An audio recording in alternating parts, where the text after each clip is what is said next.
तर्क भाषा में प्रमाण का निरूपण हो गया था, प्रमेय का निरूपण चल रहा था। द्वादश प्रमेय है। आत्मा, शरीर, इंद्रिया, अर्थ, बुद्धि, मन, प्रवृत्ति, दोष, प्रत्यभाव, फल, दुख, अपवर्गास्तु प्रमेयम। इनमें से आत्मा का निरूपण हो गया, आत्मा का लक्षण और आत्मा की सिद्धि कल हमने बताया था।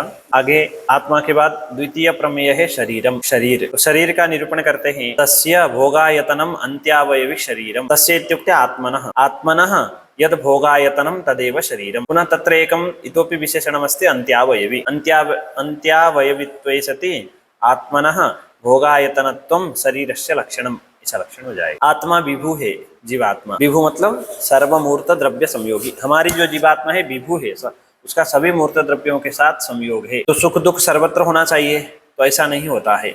सुख दुख का अनुभव शरीरावच्छिन्न आत्मा में होता है। जैसे घट के अंदर जो आत्मा है उसको घटावच्छिन्न आकाश के लिए, घट के अंदर जो आकाश है उसको घटावच्छिन्न आकाश। शरीर भर में, शरीर जितने देश में है उस देश में जो विद्यमान आत्मा है उसको कहते हैं शरीरावच्छिन्न आत्मा।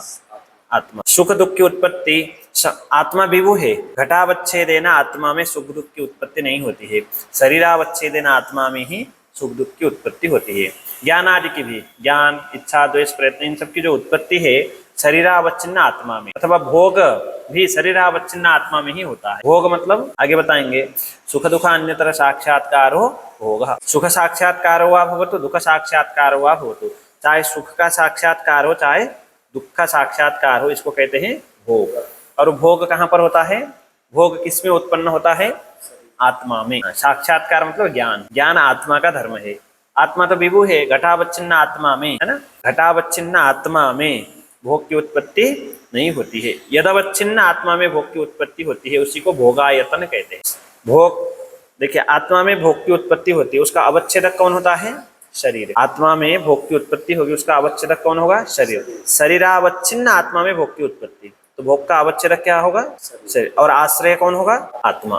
ठीक है, जैसे कहते हैं ना, वृक्षे शाखायाम कपि संयोगः, वृक्षे शाखायाम कपि संयोगः। ये जो कपि संयोग है इसका आश्रय है वृक्ष और शाखा है अवच्छेदक। शाखा अवच्छेद है ना, वृक्ष में कपि संयोग है, ऐसा। कपि संयोग वृक्ष में है मतलब संपूर्ण वृक्ष में कपि संयोग है ऐसा मतलब नहीं है। जो कपि संयोग है उसका अवच्छेदक क्या है? शाखा।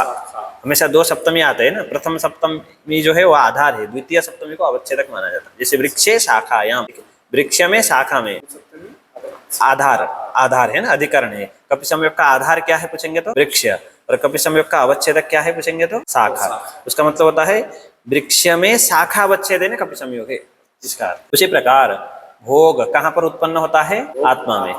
जैसे कपि संयोग किसमें है? आत्मा तो सर्वत्र है, वृक्ष तो महान है, सभी वृक्ष में तो कपि संयोग नहीं है, तो कहाँ पर है वृक्ष में? बोलेंगे तो शाखा में बोलते हैं ना। उसी प्रकार आत्मा में किम अवच्छेदेन, किम अवच्छेदेन आत्मा में भोग की उत्पत्ति होती है पूछेंगे तो शरीरावच्छेदेन। उस भोग का अवच्छेदक क्या होता है? शरीर। ठीक है, तो यदवच्छेदेन आत्मनि भोगो जायते तद भोगायतनम, शरीरावच्छेदेन आत्मनि भोगो जायते अतः भोगायतनम भवति शरीरम। तो भोगा तस्य इत्युक्ते आत्मनः, आत्मनः यद भोगायतनम भवति तदेव शरीरम। भोग के आयतन शरीर के अवयव भी हो सकते हैं। शरीर अलग है, शरीर का अवयव अलग है ना सर। जैसे हस्तपाद आदि जो है इनमें शरीर व्यवहार नहीं होता है, एक पक्ष है, एक पक्ष में तो हस्तपाद आदि में भी शरीर व्यवहार होता है। ठीक है, संपूर्ण जो अवयव का समुदाय है उसको अवयवी कहते हैं सर। हमारा जो संपूर्ण शरीर है वो भोग का आयतन है, इसका लक्षण करना है। अगर शरीर का लक्षण सिर्फ हाथ में चला गया तो क्या होगा? अतिव्याप्ति होगी, अतिव्याप्ति होगी है ना। तो ये जो हाथ है, शरीर के जो अवयव है वो भोगायतन है कि नहीं है? क्योंकि शरीर हस्तावच्छेदेन आत्मनि अपि भोगो जायते। ठीक, इसलिए हस्तपाद आदि जो अवयव है शरीर के अवयव, उनमें अतिव्याप्ति वारण करने के लिए अंत्यावयवी विशेषण दिया। अंत्यावयवी भी होना चाहिए, भोग का आयतन होते हुए अंत्यावयवी होना चाहिए। हस्तपाद आदि अंत्यावयवी नहीं है। अंत्यावयवी उसे कहते हैं जो अवयवी द्रव्यांतर का अवयव न हो। यो अवयव, यह अवयवः, अवयवी कहेंगे ना, यो अवयवी द्रव्यांतरस्य अवयवः न भवति स्वंत्यावयवी। ठीक है ना सर। जैसे उदाहरण के लिए कपाल अवयव भी है, अवयवी भी है। किसका अवयव है? कपाल अवयवी। और किसका अवयवी है? कपालिका। कपालिका से कपाल बनता है और कपाल से घट बनता है। तो कपाल अवयवी भी है लेकिन कपाल अंत्यावयवी नहीं है, क्योंकि वो द्रव्यांतर का अवयव बनता है। जो वस्तु द्रव्यांतर का अवयव बनता है वो उसको अंत्यावयवी। ये जो हाथ है हमारा हस्त, अवयव भी है, अवयव किसका अवयवी है? अंगुली आदि का। और अवयव किसका है? शरीर का। और हाथ को अंत्यावयवी कहेंगे कि नहीं? जो दूसरे अवयवी का अवयव हो अथवा जो दूसरे द्रव्य का अवयव होता है उसको अंत्यावयवी नहीं कहते। ये जो शरीर है, संपूर्ण शरीर किसका अवयव है? घट किसका अवयव है? उसको अंत्यावयवी कहते हैं। तो अंत्यावयवी हो, अंत्यावयवी तो घट भी है ना। सिर्फ अंत्यावयवित्वम शरीरस्य लक्षणम इतना ही कहेंगे तो घटादि में अतिव्याप्त। ठीक। सिर्फ भोगायतनम शरीरम, भोगायतनत्वम शरीरस्य लक्षणम इतना ही कहेंगे तो शरीर के जो अवयव है उनमें अतिव्याप्ति। ठीक। तो शरीर का लक्षण हो गया आत्मनः भोगायतनत्वैषति अंत्यावयवित्वम शरीरस्य लक्षणम। सुख दुख नहीं दिया, आगे परिष्कार में टीकाओं में दिया है। वही कई चीज मूल में तो कई चीज वो है, उसको टीकाओं से पूर्ण होता है।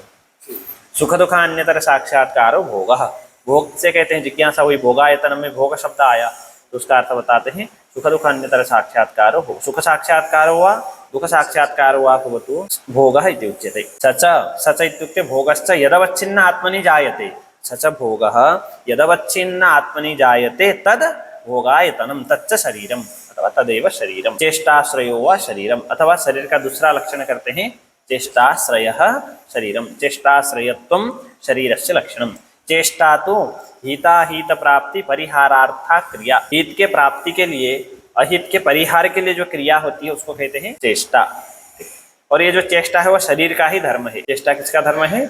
शरीर का ही धर्म है। इसलिए चेष्टाश्रयत्वम, चेष्टा का आश्रय कौन होगा? शरीर। चेष्टा आत्मा में रहती है या शरीर में? शरीर में। चेष्टा किसे कहते हैं? प्राप्ति परिहारानुकूला क्रिया चेष्टा, न तो स्पंदन मात्रम। ठीक है, क्रिया। चेष्टा क्रिया विशेष है। ठीक है, चेष्टा 7 पदार्थों में से चेष्टा कौन सा पदार्थ है पूछेंगे तो क्रिया है। ठीक है ना। स्पंदन जिसको कहते हैं, इसमें भी स्पंदन हुआ लेकिन इसको चेष्टा नहीं कहेंगे। लेकिन शरीर में जो क्रिया होती है उसको क्या कहेंगे? चेष्टा। शरीर में जो क्रिया होती है या तो हित के प्राप्ति के लिए होगी, अहित के परिहार के लिए होगी। ठीक है, स्पंदन के निषेध कर दिया है। न तो मतलब चेष्टा जो है क्रिया है, लेकिन सभी क्रिया को चेष्टा उस चीज को बताना चाहते हैं। न तो स्पंदन मात्रम, स्पंदन मात्र को चेष्टा नहीं कहते हैं। हित के प्राप्ति के लिए, अहित के परिहार के लिए जो क्रिया होती है उसको चेष्टा कहते हैं। और एतादृश जो चेष्टा है वो किसमें है? शरीर में ही है। आत्मा शरीर इंद्रियम, शरीर के बाद क्या है? इंद्रिय। तृतीय प्रमेय है इंद्रिय। तो इंद्रिय का लक्षण बताते हैं शरीर संयुक्तम ज्ञान करणम अतीन्द्रियम इंद्रियम। शरीर से संयुक्त हो, ज्ञान का करण हो और अतीन्द्रिय हो। ठीक है, इंद्रियां शरीर से संयुक्त है, इंद्रिय का शरीर के साथ संयोग है, तो सभी इंद्रिय में शरीर संयुक्तत्व है। ज्ञान के प्रति करण होते हैं, ज्ञान के असाधारण कारण होते हैं, इसलिए ज्ञान करणम इंद्रियां। और सर्वाणि इंद्रियाणि अतीन्द्रियाणि भवन्ति, सभी इंद्रियां अतीन्द्रियां होते हैं। इंद्रियों का प्रत्यक्ष त्वगिंद्रिय का प्रत्यक्ष होता है कि नहीं? त्वगिंद्रिय से त्वगिंद्रिय का प्रत्यक्ष होता है कि नहीं? ये त्वगिंद्रिय ही पता चलेगा कि नहीं?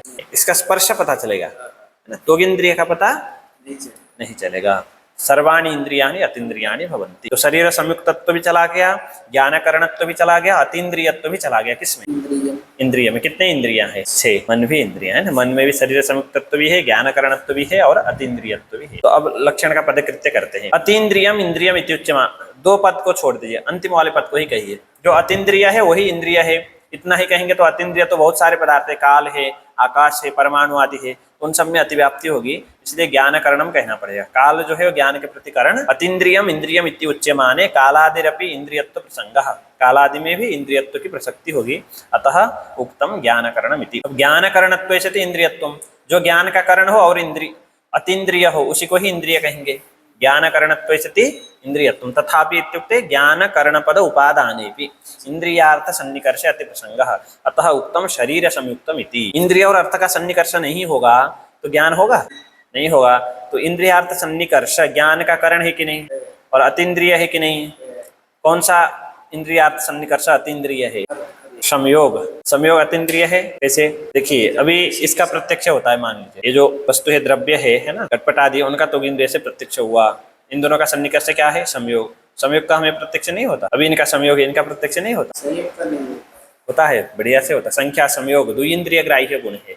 अक्षर इंद्रिय से भी इनका प्रत्यक्ष होता है। दुनिया में विद्यमान सभी संयोग का, है ना, सभी मतलब मान लीजिए कुछ संयोग है, प्रभावित संयोग है उनका चक्षुरिंद्रिय से होता है, घटपट आदि का जो संयोग है उनका त्वगिंद्रिय से होता है, ठीक है ना सर।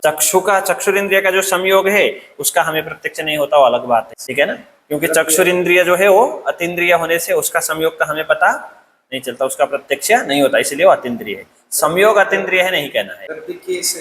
द्रव्य संयोग द्रव्य का ही होता है, संयोग द्रव्य और एवं संयोग, ऐसा नियम है। चक्षुरिंद्रिय भी द्रव्य है, ठीक है सर। मतलब कुछ संयोग हो सकते हैं अतीन्द्रिय हो, जैसे दो परमाणुओं का संयोग है, वो क्या होता है, जो अतीन्द्रिय वस्तु है उनका संयोग क्या होता है, संयोग अतीन्द्रिय होता है, ऐसी बात नहीं है। अब हमको ये बताना है चक्षुरिंद्रिय का घट के साथ जो सन्निकर्ष हुआ संयोग वो अतीन्द्रिय है कि नहीं, वो अतीन्द्रिय है, ठीक है ना सर। समवाय में दो मत है, एक अतीन्द्रिय मानते हैं, एक इंद्रिय ग्राह्य मानते हैं। वैशेषिक समवाय को अतीन्द्रिय मानते हैं, नहीं आई समवाय का प्रत्यक्ष होता है ऐसा मानते हैं, यहाँ पर आया था, है ना। अभाव का जिस प्रकार विशेषण विशेष्य भाव सन्निकर्ष से प्रत्यक्ष होता है, उसी प्रकार समवाय का भी विशेषण विशेष्य भाव सन्निकर्ष से प्रत्यक्ष होता है, ये प्रकरण आया, ठीक है। तो देखिए इंद्रियार्थ सन्निकर्ष जो संयोग है, चक्षुरिंद्रिय का घट के साथ जो संयोग होता है, यह जो संयोग है ज्ञान का कारण है कि नहीं, इंद्रियार्थ और अतीन्द्रिय है कि नहीं, घट के साथ जो संयोग होता है वो अतीन्द्रिय है कि नहीं, क्योंकि चक्षु अतीन्द्रिय होने से उसका संयोग भी अतीन्द्रिय। तो ज्ञान करणत्व अतीन्द्रियत्व किसका लक्षण है, वे किसका इंद्रिय कहाँ चला गया, इंद्रियार्थ सन्निकर्ष में। तो वहां पर अतिव्याप्ति वारण करने के लिए शरीर संयुक्तम कहना है। इंद्रिय और अर्थ का जो सन्निकर्ष है इंद्रिय और अर्थ में है, अथवा जो संयोग है वो संयुक्त नहीं होता है, संयोग संबंध से नहीं होता है, ठीक है। तो शरीर संयुक्त भी होना चाहिए, इंद्रियार्थ सन्निकर्ष शरीर संयुक्त नहीं है, संयोग संबंध से जो रहता है उसको संयुक्त कहते हैं। तो लेखनी का इसके साथ संयोग है तो लेखनी संयुक्त है, ठीक है ना। तो लक्षण क्या हुआ, पहले अतीन्द्रियम इतना ही कहेंगे तो कालादि में अतिव्याप्ति, इसलिए ज्ञान करणत्व से अतीन्द्रियत्व इतना ही कहेंगे तो समय अतिव्याप्ति, इसीलिए शरीर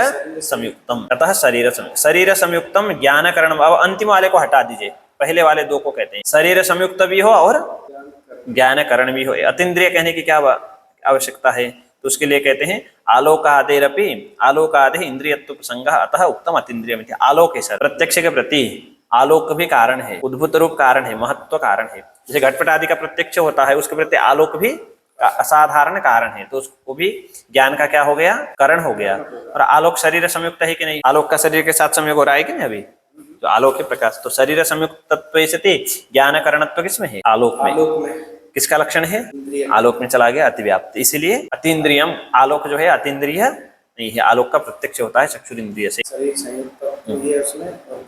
तानि च इंद्रियाणि षट्, वो इंद्रियां कितने हैं, 6 है। घ्राण रसन चक्षुस्त्वक् श्रोत्र मनांसि, तत्र गंधोपलब्धि साधनम इंद्रियम घ्राणम। 6 प्रकार के जो इंद्रियां हैं उनका निरूपण करते हैं। आत्मा शरीर इंद्रियम है, इंद्रिय का सामान्य लक्षण बताया और इंद्रियों की संख्या बताया। कितने हैं इंद्रियां, 6। अब प्रत्येक इंद्रिय का लक्षण बताते। एक इंद्रिय सामान्य का लक्षण हुआ शरीर संयुक्तम ज्ञानकरणम अतीन्द्रियम, एक घ्राणेन्द्रिय का लक्षण है या रसनेन्द्रिय का लक्षण है, इंद्रिय सभी इंद्रियों का। अब प्रत्येक इंद्रियों का लक्षण बताते हैं, विशेषता बताते हैं। तत्र तेषु षड्विधेषु इंद्रियेषु मध्ये गंधोपलब्धि साधनम इंद्रियम घ्राणम।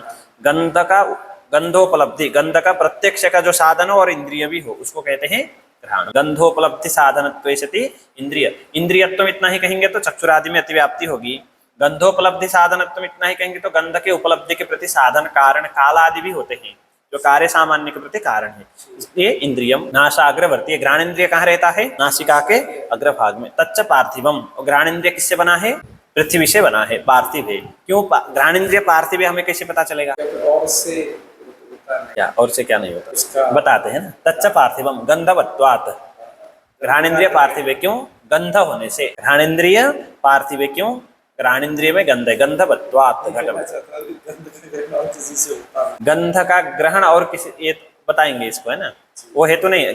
किसी भी पदार्थ को ये पार्थिव क्यों है पूछेंगे तो आप क्या उत्तर देंगे, उसका लक्षण बताना पड़ेगा। जैसे जो जल, गंगा जी में जो जल है उसको दिखा करके जल क्यों है पूछेंगे तो क्या बताएंगे, शीत स्पर्श है इसीलिए जल है, ठीक है। ये पृथ्वी क्यों है, क्योंकि इसमें गंध है, ठीक है। इसका जो अंश है पृथ्वी भाग उसमें गंध है। उससे किसी में अनुत्कट गंध रहता है, पाषाण आदि में भस्म करने पर उसमें गंध की उपलब्धि होती है, इसीलिए घ्राणेन्द्रिय में भी गंध है, इसीलिए वो उसका पार्थिव है।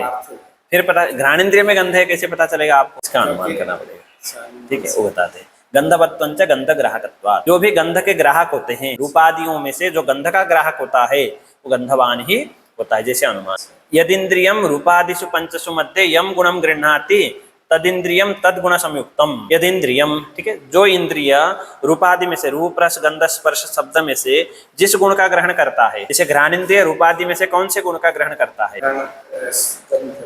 इसलिए वह जो इंद्रिय है उसी गुण से युक्त होता है। तो घ्राणेन्द्रिय किस गुण से युक्त होगा, गंध से युक्त होगा। चक्षुरेन्द्रिय, ठीक है, रूपादियों में से, रूपादि पांच में से रूप रस गंध स्पर्श में से किसका ग्रहण करता है, इसलिए जो चक्षुरेन्द्रिय किससे युक्त है, रूप से युक्त है। त्वगिंद्रिय रूपादि पांच में से किसका ग्रहण करता है, यदिंद्रियम इत्युक्ते त्वगिंद्रियम रूपादिषु पंचसु मध्ये यम गुणम गृह्णाति स्पर्शम गुणम गृह्णाति स्पर्शाख्यम गुणम गृह्णाति। तदिंद्रियम इत्युक्ते त्वगिंद्रियम तद्गुण संयुक्तम स्पर्श संयुक्तम। ठीक है सर, तो घ्राणेन्द्रिय में गंध है, इसमें क्या प्रमाण है, रूपादियों में से गंध का ग्राहक होने से घ्राणेन्द्रिय गंध से युक्त होता है। इस प्रकार अनुमान करना पड़ेगा। गंध होने से फिर क्या अनुमान करेंगे, पृथ्वी है, ऐसा अनुमान। रसोपलब्धि साधनम इंद्रिय, इसी प्रकार अन्य इंद्रियों का भी समझना है। रसोपलब्धि साधनत्वेषति इंद्रियत्वम रसनेन्द्रियस्य लक्षणम जिह्वाग्रवर्ती। रसनेन्द्रिय कहाँ पर रहता है, तच्च आप्यम यथा घ्राणेन्द्रियम पार्थिवम तथैव आप्यम। ठीक है, अपाम भवम, कैसे इसकी व्युत्पत्ति, पृथिव्याः भवम पार्थिवम, ठीक है ना सर। आप्यम जलीयम इत्यर्थ, आप्यम इत्युक्ते जलीयम, जल में होने वाला नहीं, जल से, है ना सर, अथवा जल का होने से, ठीक है ना सर। रसवत्वंच रूपादिषु पंचसु मध्ये रसस्यैव अभिव्यंजकत्वात् लालावत्, ठीक है ना सर। ये जो देखिए, ये जो रसनेन्द्रिय है सर किससे बना है, जल से। क्या प्रमाण है, क्योंकि वो रस है, उसमें क्या है, रस है, रस है, इसमें क्या प्रमाण है, तो उसके लिए कहते हैं रूपादिषु पंचसु मध्ये रसस्यैव अभिव्यंजकत्वात्। रूपादि पांच में से रस का ही अभिव्यंजक होने से, रूपादि पांच में से जो रस का अभिव्यंजक होता है वो क्या होता है, रसवत होता है। इसीलिए, और रसवत होने से फिर क्या सिद्ध होगा, आप्यम, आप्यत्वम, है ना, जलीयत्वम सिद्ध्यति। ठीक है सर। रूपोपलब्धि साधनम इंद्रियम चक्षु, रूपोपलब्धि साधनत्वेषति इंद्रियत्वम। इंद्रियत्वम इतना ही कहेंगे तो घ्राणादि में अतिव्याप्ति, रूपोपलब्धि साधनत्वम इतना ही कहेंगे तो कालादि में अतिव्याप्ति। सभी लक्षण में एक ही चीज है जो गंध के लक्षण, घ्राण के लक्षण में बताया था। कृष्ण ताराग्रवर्ती, चक्षुरेंद्रिय कहाँ पर रहता है, अग्रभाग में। क्या हुआ सर, ये आज आगे पीछे हो गया क्या, जब ये चला रहा हूँ तो। तच्च तैजसम, तच्च इत्युक्ते चक्षुरेंद्रियम तैजसम। आ इति पृथक्तया आगतम् अत्र, इसमें आ इति पद, आ ये जो है ना ज्यादा आ गया, गड़बड़ हो गया सर। तच्च तैजसम रूपादिषु पंचसु मध्ये रूपस्यैव अभिव्यंजकत्वात् प्रदीपवत्। रूपादि पांच में से सर है ना, रूप रस गंध स्पर्श में से जो रूप का अभिव्यंजक होता है वो क्या होता है, तेजस होता है। जैसे प्रदीप है सर, प्रदीप प्रकाश। रूप रस गंध स्पर्श में से किसका अभिव्यंजक होता है, प्रदीप से किसका ज्ञान होता है, रूप का ग्रहण होता है, रस का ग्रहण होता है, गंध का ग्रहण होता है। रूपादि पांच में से जो रूप का ही अभिव्यंजक होता है वो क्या होता है, तेजस होता है, वो तेज होता है, जैसे प्रदीप है। इसी प्रकार जो चक्षुरेंद्रिय है रूप रस गंध स्पर्श में से किसका अभिव्यंजक होता है, तो रूपादि पांच में से जो रूप का अभिव्यंजक होता है वो भी क्या होता है, तेजस होता है। जैसे दृष्टांत क्या है, प्रदीपवत। ठीक है, प्रदीप को दृष्टांत बनाया। स्पर्शोपलब्धि साधनम इंद्रियम, तो स्पर्शोपलब्धि साधनत्वेषति इंद्रियत्वम त्वगिंद्रियस्य लक्षणम। सर्वशरीर व्यापी, त्वगिंद्रिय कहाँ पर है, तत्तु वायवीयम, त्वगिंद्रियम वायवीयम। किमर्थम, रूपादिषु पंचसु मध्ये स्पर्शस्यैव अभिव्यंजकत्वात्। रूपादि पांच में से जो स्पर्श का अभिव्यंजक होता है वो वायवीय होता है। जैसे उदाहरण है, अंग संगी सलील शैत्याभिव्यंजक व्यजन वातवत। अंग में जो संगी है सर, है लगा हुआ, सलील, सलील मतलब उसका जो शैत्य है, शीतत्व, उसका अभिव्यंजक जो व्यजन का बात होता है, पवन होता है। ठीक है, जब हम नहा के आते हैं उस समय शरीर में क्या होता है, जल होता है। ठीक है, उस जल से अंग संगी जो सलील है ना सर, अरे सर आपके उसमें आ गया, अंग संगी जो सलील है, उस सलील में विद्यमान जो शैत्य है उसका अभिव्यंजक कौन होता है, कौन है ना, व्यजनवाद, व्यजन का पवन, व्यजन पवनवत। अब ये जो व्यजन पवन है सर वो किसका अभिव्यंजक हुआ, रूप रस गंध स्पर्श में से, रूप रस गंध स्पर्श में से। वायु की तो चर्चा ही नहीं है। और स्पर्श, कौन से स्पर्श का, स्पर्श में तीन प्रकार के होते हैं, शीत उष्ण और अनुष्णासित। ठीक है, अंग में संगी जो सलील है उस सलील में विद्यमान जो शीत स्पर्श है उसका अभिव्यंजक, उसका अभिव्यंजक जो व्यजन वात है, वो जो व्यजन का, व्यजन जो वात है वो कौन सा पदार्थ है, पृथ्वी जल तेज वायु में से। वायु है सर, व्यजन वात वात इत्युक्ते पवन, ठीक है ना सर। अंग संगी जो, बोलिए सर आप एक बार इसका अर्थ बोलिए। अंग संगी सलिल, अंग का संगी मतलब उस पर लगा हुआ, सलिल माने जल, शैत्य अभिव्यंजक, उस जल का जो शीत स्पर्श है, शैत्य है, उसका अभिव्यंजक कौन है? अभिव्यंजक व्यजन का जो वायु। हाँ, इससे क्या बताना चाहते हैं कि रूप रस गंध स्पर्श में से जो स्पर्श का ही अभिव्यंजक होता है वो क्या होता है? वायु होता है, वायवीय होता है, ठीक है। तो त्वगिंद्रिय रूप रस गंध स्पर्श में से किसका अभिव्यंजक होता है? वायु। त्वगिंद्रिय रूप रस गंध स्पर्श में स्पर्श का अभिव्यंजक, स्पर्श का ज्ञान कराता है वो। जिस प्रकार व्यजन पवन, ठीक है, किसका अभिव्यंजक होता है? स्पर्श का, शीत स्पर्श का। कौन सा शीत स्पर्श पूछेंगे तो उदाहरण के लिए अंग संगी सलिल शैत्य, तो शीत स्पर्श है उसका अभिव्यंजक, मतलब अंग संगी सलिल शैत्य का अभिव्यंजक होने से व्यजन जो बात है उसमें जिस प्रकार वायुत्व है, उसी प्रकार स्पर्श का अभिव्यंजक होने से त्वगिंद्रिय में भी क्या है? वायु। अर्थात त्वगिंद्रिय किससे बना हुआ है? वायु से। तो त्वगिंद्रियम वायवीयम, त्वगिंद्रियम इत्यत्र किं प्रमाणम? रूपादिषु पंचसु मध्ये स्पर्शस्यैव अभिव्यंजकम यद् भवति तद् वायवीयम भवति, ठीक है ना सर। ये हेतु में इन्होंने पंचमी लगा दिया, रूपादिषु पंचसु मध्ये स्पर्शस्यैव अभिव्यंजकत्वात्। दृष्टांत बनाया अंग संगी सलील शैत्याभिव्यंजक व्यजन वातवत्। शब्दोपलब्धि साधनम इंद्रियम श्रोत्रम, शब्दोपलब्धि साधनत्वे सति इंद्रियत्वं श्रोत्रेन्द्रियस्य लक्षणम। तच्च कर्णसस्कुल्यवच्चिन्न आकाशम एव, कर्णसस्कुली है, तदवच्चिन्न जो आकाश है वही श्रोत्रेन्द्रिय है। जैसे घ्राणेन्द्रिय पृथ्वी से बना हुआ है, रसनेन्द्रिय जलीय है, जल से निर्मित है, उसी प्रकार श्रोत्रेन्द्रिय किससे निर्मित है? निर्मित नहीं है, वो स्वयं आकाशम एव कहा, न द्रव्यांतरम, वो द्रव्यांतर नहीं है, ठीक है। आकाश से इसमें क्या प्रमाण है? शब्द गुणत्वात्। शब्द गुण जहाँ रहता है उसको क्या कहते हैं? आकाश। श्रोत्रेन्द्रिय में शब्द रहता है, इसलिए श्रोत्रेन्द्रिय आकाश से इसमें क्या प्रमाण है? उसका गुण शब्द होने से। तदपि शब्द ग्राहकत्वात्, तदपि शब्द ग्राहक। अच्छा, श्रोत्रेन्द्रिय में शब्द है ऐसा क्यों, कैसे पता कर लेंगे? जैसे मान लीजिए घ्राणेन्द्रिय पृथ्वी है, क्यों? गंध है, गंध है, कैसे पता कर लेंगे? तो हमको अनुमान करना पड़ेगा रूपादि 5 में से जो सिर्फ गंध का ग्राहक होता है वो गंध से युक्त होता है। उसी प्रकार रूपादि 5 में से जो शब्द का ग्राहक होता है वो शब्द से युक्त होता है, शब्दाश्रय होता है। तो शब्द का आश्रय होने से फिर क्या सिद्ध हो जाएगा? आकाश। तो श्रोत्रेन्द्रिय आकाश से सिद्ध हो जाएगा। यदिंद्रियम रूपादिषु पंचसु मध्ये यद गुण व्यंजकम तद गुण संयुक्तम, ये तो स्पष्ट हो गया है। यथा चक्षुरादि रूपादि, या ज्यादा आ गया ना, रूपादि ग्राहकम अतः रूपादि युक्तम, शब्द ग्राहकं च श्रोत्रम अतः शब्द गुणकम। अंतिम इंद्रिय है, छठा इंद्रिय है मन। सुखादि उपलब्धि साधनम इंद्रियम मन। तर्क संग्रह में भी प्रारंभ में बताया गया है, सुख दुख आदि आत्मा में रहते हैं, उनका साक्षात्कार होता है, तो साक्षात्कार के प्रति साधन जो इंद्रिय है उसी का नाम है मन। जैसे रूपादि है, उनका साक्षात्कार होता है आत्मा में, रूप साक्षात्कार होता है, रूप साक्षात्कार के प्रति साधन भी हो और इंद्रिय भी हो, ऐसा कौन है? रूप साक्षात्कार के प्रति साधन हो, इंद्रिय हो, ऐसा कौन है? चक्षुरिंद्रिय। रूप है ना, रूप के साक्षात्कार, मन तो सुखादि के उपलब्धि के प्रति साधन होगा, रूप के साक्षात्कार के प्रति साधन कौन होगा? चक्षुरिंद्रिय। उसी प्रकार सुखादि उपलब्धि का साधन कौन होगा? मन होगा। और इंद्रिय भी हो, सुखादि उपलब्धि साधन तो ऐसे, सुखादि उपलब्धि का साधन मतलब कारण तो जीवात्मा भी है, क्योंकि जीवात्मा में रहते हैं सुख दुख आदि, इसलिए सुखादि उपलब्धि साधनम इतना ही कहेंगे तो आत्मा में अतिव्याप्ति होगी, अतः इंद्रियम कहना पड़ा। आत्मा इंद्रिय नहीं है, इंद्रियम मन इतना ही कहेंगे तो चक्षुरिंद्रिय को भी फिर मन कहना पड़ेगा, इसलिए सुखादि उपलब्धि साधनम। तच्च अणुपरिमाणम हृदयांतवर्ति, मन जो है वो अणुपरिमाण है और हृदयांतवर्ति है। इसके अयोगपद्याज ज्ञानानाम तस्यानुत्वम यह इष्यते, ऐसा है। एक कालावच्छेदेन अनेक ज्ञान की उत्पत्ति नहीं होती है, इसलिए मन को अणु मानना पड़ता है, क्योंकि चक्षुरिंद्रिय से किसी का भी प्रत्यक्ष करेंगे तो मन का और चक्षुरिंद्रिय का संयोग कारण होता है। जिस समय मन का चक्षुरिंद्रिय के साथ संयोग होता है उस समय त्वगिंद्रिय के साथ संयोग नहीं होता है, इसीलिए एक काल में अनेक ज्ञान की उत्पत्ति नहीं होती है। इसी से सिद्ध होता है कि मन अणु है। यदि मन का मध्यम परिमाण विभु मानेंगे तो फिर सभी इंद्रियों के साथ संयोग होता रहेगा, एक साथ अनेक ज्ञान की उत्पत्ति होने की आपत्ति आएगी। ननु चक्षुरादि इंद्रिय सद्भावे किम प्रमाणम उच्यते अनुमानम एव, तथा ही रूपादि उपलब्धयः कर्ण साध्या क्रियात्वात् सीधी क्रियावत्। चक्षुरादि जो इंद्रिय हैं उनका प्रत्यक्ष होता है कि नहीं, तो कैसे पता कर लेंगे कि आपके पास चक्षुरिंद्रिय है, हमारे पास चक्षुरिंद्रिय है? अनुमान से। दूसरे के इंद्रिय का भी प्रत्यक्ष नहीं होता, अपने इंद्रियों का भी प्रत्यक्ष नहीं होता, ठीक है। तो अनुमान करना, हमारे पास चक्षुरेंद्रिय है करके हमें अनुमान करना पड़ेगा। कैसे करेंगे? तो रूपादि उपलब्धयः, रूपादि उपलब्धय, उपलब्धय मतलब साक्षात्कार, साक्षात्कारः।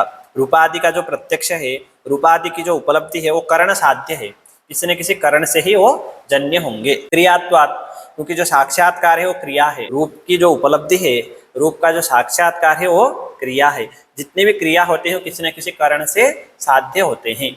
सीधी क्रिया, छेदन जो क्रिया है उसमें क्रियात्व है कि नहीं? क्रियात्व होने से क्या सिद्ध होता है?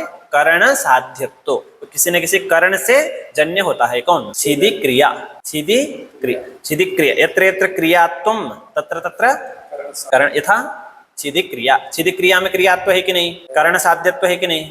करण कौन है उसका? कुठार आदि। उसी प्रकार रूपादि जो उपलब्धि है वो क्रिया है कि नहीं? उनमें क्रियात्व सिद्ध है, तो उसमें भी क्या सिद्ध होना, क्या सिद्ध करना है हमें? करण, किसी न किसी करण से वो जन्य है। तो रूपादि साक्षात्कार जिन करण से उत्पन्न होते हैं उन्हीं करणों का नाम है इंद्रियां। ठीक है, तो रूप साक्षात्कार का जो करण है वही चक्षु है, गंध साक्षात्कार का जो करण है वही घ्राणेन्द्रिय है। रूप का साक्षात्कार होता है इसलिए चक्षुरिंद्रिय है, ऐसा अनुमान करेंगे। रूप साक्षात्कार का जो करण है वही चक्षुरादि इंद्रिय है, इस प्रकार अनुमान करेंगे।